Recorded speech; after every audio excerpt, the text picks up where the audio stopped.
এইটা নাকি ফ্যান, মানে এটা কি ফ্যান মনে হইতেছে না এয়ার কন্ডিশনার বা এসি। ফ্যানের ভিতরেই এখন এসির মতো ব্যবস্থা। মূলত এখানে চারটি, একটা দুইটা তিনটা চারটা পাঁচটা পাঁচটা মিস্ট মেকার রয়েছে, যার মাধ্যমে মিস্ট তৈরি করা হচ্ছে, আর নিচে ফ্যান।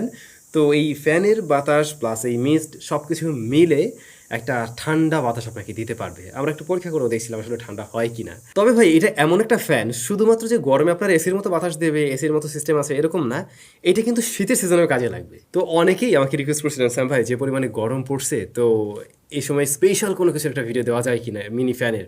তো মিনি ফ্যান নিয়ে তো অলরেডি গত বছর আমরা বেশ কয়েকটা ভিডিও দিয়েছিলাম, অলরেডি আপনারা অনেকে হয়তো ব্যবহারও করছেন, বাট এই জিনিসটা একটু ডিফারেন্ট, একটু নতুন মনে হলো এবং ইউনিক, যে কারণে আজকের এই ভিডিও। তো এইটার নাম হচ্ছে এয়ারকুল ফ্যান। উপরে আপনারা একটা ট্যাঙ্কির মতো দেখছেন, আসলে এখানে একটা ওয়াটার ট্যাঙ্ক রয়েছে যার মধ্যে আপনি পানি দেবেন, নর্মাল পানি দিলেই হবে বা ঠান্ডা পানি চাইলেও দিতে পারেন। আর নিচে একটা 10 ওয়াটের ফ্যান রয়েছে। তো এই ফ্যানটা আবার অ্যাডজাস্টেবল, এইভাবে অ্যাডজাস্ট করা যায়, মানে আপনি এর হেডটাকে বা এটার ডিরেকশনটা চেঞ্জ করতে পারবেন।